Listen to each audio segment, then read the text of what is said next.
दोस्तों, जहां ईरान पर खतरनाक खौफनाक हमले और उसका नुकसान देखकर पूरी उम्मत ये दुआ कर रही है कि ये मामला हल हो जाए, ईरान का ज्यादा नुकसान ना हो। सबके मुंह से अल्लाह और सिर्फ अल्लाह निकल रहा है ईरान पर खौफनाक हमले देखने के बाद। जहां एक तरफ पूरी उम्मत का दिल घबरा रहा है, ईरान बिल्कुल सुकून में है। ईरान के ऑफिशियल्स ने पता है क्या कहा है कि अगर हमें दो ऑप्शन दिया गया कि यूरेनियम जीरो कर लो, यूरेनियम बनाना बंद कर लो या फिर जंग लड़ो, तो ये क्लियर है, स्पष्ट है और क्लियर कह देना चाहते हैं कि हम जंग लड़ेंगे। हम लड़ेंगे अपने हक के लिए, हम लड़ेंगे अपनी ज़मीन के लिए, हम लड़ेंगे जुल्म के खिलाफ। दोस्तों, ईरान ने ऑफिशियली अनाउंस कर दिया है कि वो जंग में है और इजराइल से वो हार कभी नहीं मानेगा। और ये दुनिया के बेवकूफ़ से बेवकूफ़ इंसान को अब यकीन हो चला है कि ईरान घुटने तो कभी नहीं टेकेगा। ठीक इसी तरह से ईरान के प्रेसिडेंट ने भी कह दिया है कि हम यूरेनियम बनाना बंद नहीं करेंगे। धमकाया जाए, हमें जंग थोपी जाए, सोचा जाए कि हमारा नुकसान हो रहा है तो हम यूरेनियम बनाएंगे। ईरान ने यह तक कह दिया जिससे हलक सूख गया है इजराइल का। ईरान ने कहा कि अभी तक हमने इजराइल के डिमोना न्यूक्लियर फैसिलिटी पर हमला नहीं किया। अगर ये जंग बढ़ती है तो इजराइल याद रखे कि हम उसके परमाणु संगठनों को, यानी खासकर डिमोना को निशाना बनाएंगे। सारा खेल तो ईरान ने खेल दिया। ईरान ने 8-9 दिन बाद बताया कि ये जो इंटरसेप्टर इसके पास बचे हैं वो कितने बचे हैं, कितनी ताकत है, वो कितनी मिसाइल रोक सकता है हमारी इजराइल, हमें सब पता है। हमने उसके इंटरसेप्टर्स कम किए हैं। अभी तो खेल चल रहा था, अभी आगे आगे देखिए होता है क्या। इस बयान के बाद इजराइल टेंशन में आ गया कि यार ये इतना दिमाग कैसे आ गया इनके पास। ईरानियन ऑफिशियल ने यह भी कह दिया कि अभी तो हमारे पास इतनी एडवांस मिसाइल हैं जिसका दुनिया को पता ही नहीं है और उसका हमने इस्तेमाल नहीं किया। लेकिन ये बात क्लियर कर देते हैं कि इस्तेमाल हम जरूर करेंगे। ईरान ने बिल्कुल स्पष्ट कर दिया है। जरा इसको देखिए, मैप देखिए, समझिए। कहा ईरान ने कि इजराइल पर हमला करने से बहुत आसान है हमारे लिए अमरीकी बेस पर हमला करना। वो हमारे करीब हैं, हमारे रडार पर हैं और बेहद करीब, ईरान के करीब जो है अमरीकी बेस हैं। तो हमारे लिए बहुत आसान है, अगर अमेरिका कूदता है तो सीधे हमले हम उस पर करेंगे। इसी तरह से हुथीज ने भी वार्निंग दे दी है। हुथीज ने कह दिया है कि अगर मुन्ना इजराइल, अगर तुमने ईरान के ऊपर हमला किया, अमेरिका को कह रहा है कि अगर आपने ईरान पर हमला किया तो फिर आपके बेस सेफ नहीं रहेंगे। डोनाल्ड ट्रंप को कितनी बुरी तरह से फंसा हुआ है कि इसी डोनाल्ड ट्रंप ने यमन के हुतीस के साथ लाल सागर में हार मानकर डील करी थी और खुद पीछे हट गया था। उस डील का क्या फायदा? हुतीस एक बार फिर से सामने आ गया और कहने लगा ना ना मुन्ना ना, अगर आप लोगों ने ईरान पर हमला किया अमेरिका, तो फिर तो हम हमला करेंगे। इन्नल मारकत मअल अदुव्विल इस्राईली अल-मुअतदी अला ईरान मअ मा यर्तकिबुहु क़ब्ल ज़ालिक मिन इजराम ज़िद्द अश-शअब अल-फ़लस्तीनी व इबादत जमाइय्या व i'तिदाआत मुस्तमिरत अला अश-शअबैन अल-लबनानी व-सूरी वल-उद्वान अला अल-यमन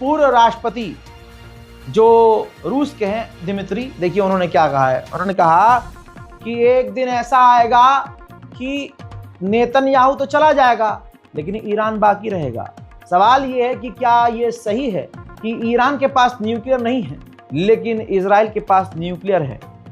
ये गलत है और ईरान के साथ व्यवहार गलत किया जा रहा है, दोगली पॉलिसी खेली जा रही है। हजारों की तादाद में मोसाद के एजेंट्स को ईरान ने गिरफ्तार किया है, जिसमें ईरानी हैं, अफगानी हैं और तुर्किश हैं। अब एक का कन्फेशन भी लाइव कर दिया है, पब्लिक डोमेन में ईरान ने डाल दिया है, जिसमें वो मान रहा है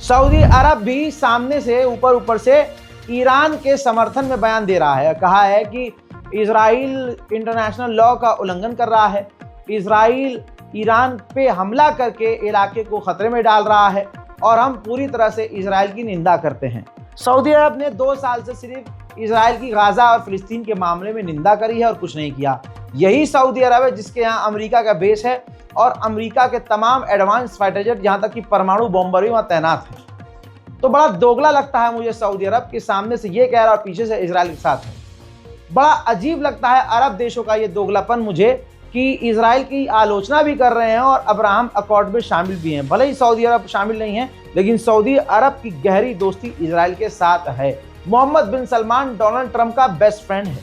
हम गलतफहमी में थे कि हमारा वाला जो है नमस्ते डोनाल्ड ट्रंप करके अपना बेस्ट फ्रेंड ट्रंप को बना चुका है, लेकिन नहीं, ट्रंप भी धोखेबाज है और बिन सलमान भी धोखेबाज है। अरब और मुसलमानों से बात एक ही, अरब हो या मुसलमान, नफरत इजराइलियों को इन अरब से इतनी है कि चैनल 13 पर एक अरब का बंदा काम कर रहा था, एंकर था, अरब का एंकर, जो कि फिलिस्तीन से तो नहीं कह सकते लेकिन वो किसी अरब वरब देश का होगा। चैनल 13 का वो एंकर था। इजराइल के जहां हमला हुआ है वहां वो जाकर रिपोर्टिंग कर रहा था, काम कर रहा था। तो वहां आके इजराइलियों ने सोचा कि अरे ये तो अरबी है, ये तो फिलिस्तीनी है, ये मुसलमान, ये तो खतरनाक, ये कैसे, ये शायद अरब का चैनल है, जबकि वो इजराइल का ही चैनल था, चैनल 13, और उसको लाइव परेशान किया गया। और एक बार फिर से दुनिया ने देखा कि भाई धर्म की आड़ में दुनिया में दूसरे नंबर पर अगर सबसे ज़्यादा कोई किसी को परेशान करता है तो वो इजराइल है। पहले नंबर पर आज भी हिंदू समाज है जो मुसलमानों को निशाने पर लेता है। בוקר כטב"ם בבניין בית מגורים, עלי מוגרבי נמצא מחוץ לבית. נזכיר, האישה שגרה בבית כבר לא הייתה בו, ואתה איתך שם, אני רואה עוד אנשים. אנחנו איתך, עלי. לא, מפריעים לנו. למה אתה עושה את זה? למה אתה עושה את זה? मूसाद के एजेंट्स को गिरफ्तार करने के बाद सुनवाई के दौरान कोर्ट के अंदर जो कोर्ट चल रही थी, उनके जजों ने कह दिया है कि हमारे पास 4-6 महीने का, 2-4 हफ्ते का टाइम नहीं है, हम जंग में हैं। हमने जिन को गिरफ्तार किया है, जो सामने पेश हुए हैं, उन मूसाद के एजेंट्स को हम तुरंत सजा देंगे।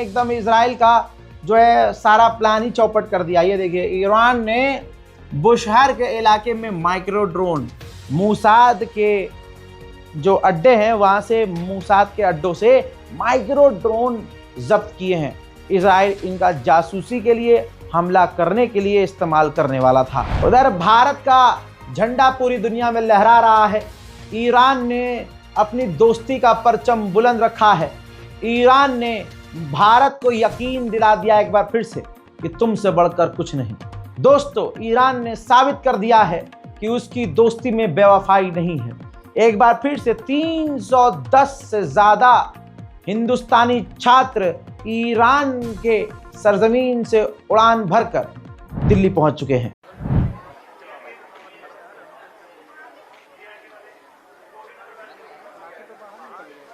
आप लोग जो रेसिडेंट कमिश्नर्स वेट कर रहे हैं, आगे का जो मूवमेंट होगा वो आपको गाइड करेंगे, आपके रिस्पेक्टिव स्टेट के इमिग्रेशन के पास सब वेट कर रहे हैं आपको।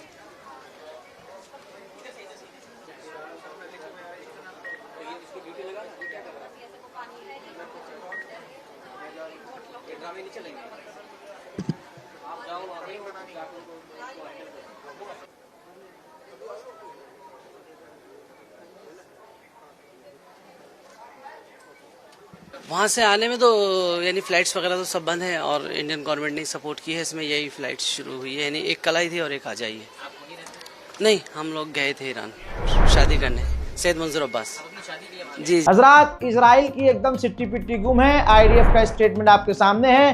कहा है कि अभी भी हमारा देश खतरे में है, कोई इलाका सेफ नहीं है, बंकर में रहिए, स्कूल बंद रहेगा, कॉलेज बंद रहेगा और 50 से ज़्यादा लोग इकट्ठा नहीं हो सकते। हम पाबंदियां आगे बढ़ा भी सकते हैं। हमारा देश इस वक्त मुसीबत में है। ईरान के राष्ट्रपति पेजेश्कियान ने फ्रांस के राष्ट्रपति से फोन पर बात की और 2 ट्वीट किया दी भाई उनको। देखिए भैया ऐसा है, हम यूरेनियम बनाना जीरो नहीं करेंगे, आप हमको कोई और बात बोलिए न्यूक्लियर पावर प्लांट पर, उसकी रिपोर्ट पर, हम हर चीज़ आपके साथ कोऑपरेट करने को तैयार हैं।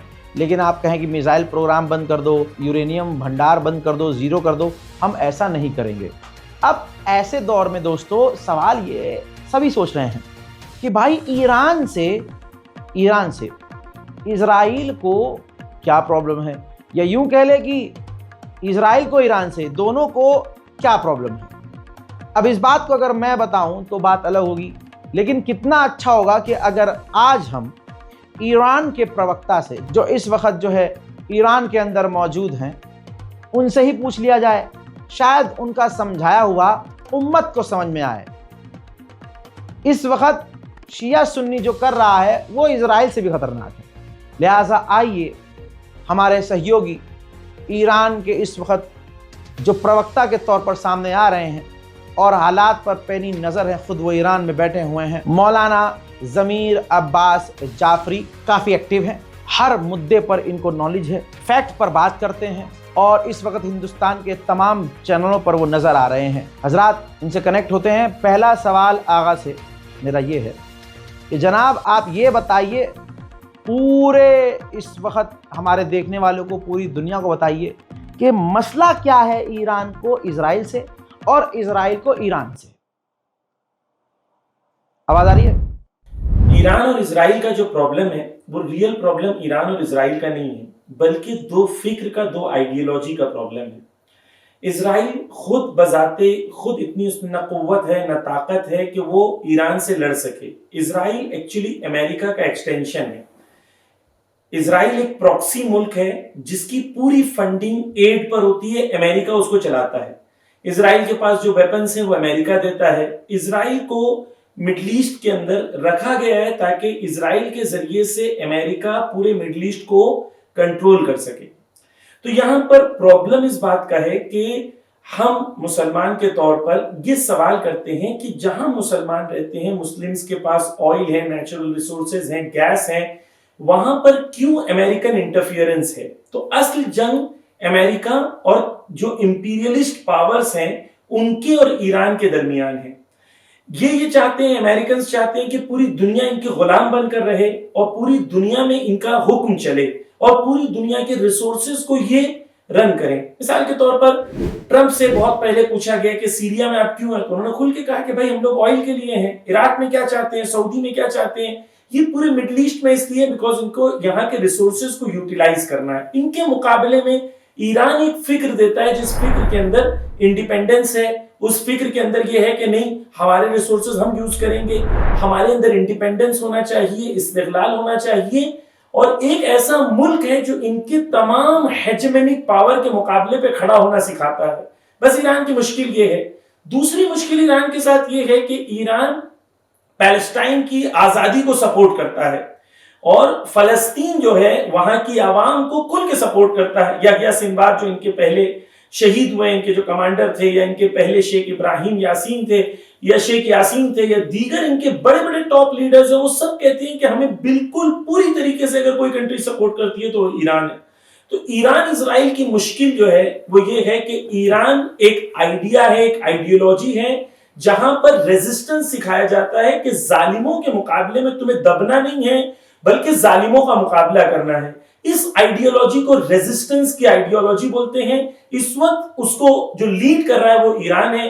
यही रेजिस्टेंस की आइडियोलॉजी यमन में है, यही रेजिस्टेंस की आइडियोलॉजी गाजा में है, लेबनान में है, दीगर जगह पर है। बस फर्क और दोनों की जंग के अंदर मेन मुश्किल जो है वो ये है तुम मेरे सामने झुक जाओ, और ईरान कहता है सर तो कट सकता है लेकिन सर झुक नहीं सकता क्योंकि हम इमाम हुसैन के मानने वाले हैं। जी बहुत बहुत शुक्रिया। देखिए हमें तो क्लियर हो गया, लेकिन उम्मीद है कि लोगों को क्लियर हुआ होगा। बहुत क्लियर करके समझा दिया है आगा ने। और हम इनसे जो है आवाज़ अगर आप तक पहुंच रही है आवाज़, तो हम एक काम करेंगे, हम आने वाले और अपडेट्स में इसी तरह से आगा से सवाल करते रहेंगे और आप लोगों के भी सवाल इंशाल्लाह लेते रहेंगे। आप कमेंट में सवाल कर सकते हैं ताकि हम डायरेक्ट जो है आगा से सवाल कर सकें। दोस्तों अब बढ़ते हैं आगे की तरफ। ज़रा सोच के देखिए आप लोग, सारे अरब देशों ने इजराइल की निंदा करी है, लेकिन कल तक जो मुसलमान, हिंदुस्तान में बहुत मुसलमानों को पर्सनली मैं भी जानता हूँ, जो जोलानी का पेशाब पीने को तैयार थे, मोहतरम हजरात, इस जोलानी की सरकार ने इजराइल की अभी तक निंदा नहीं की और इजराइल के साथ खड़ा है और ईरान के समर्थन में कुछ बोला भी नहीं। अरे कोई अरब ईरान के साथ नहीं है, लेकिन कम से कम मुंह से खिलाफ तो नहीं है और पूरी तरह से मुंह से आलोचना तो कर रहे हैं इजराइल की।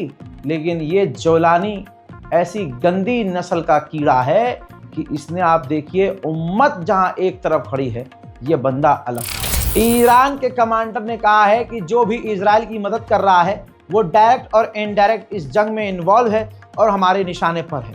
जो भी मिलिट्री एड भेजी जा रही है इजराइल को, वो हमारे निशाने पर हैं और हम हर चीज का जवाब देंगे।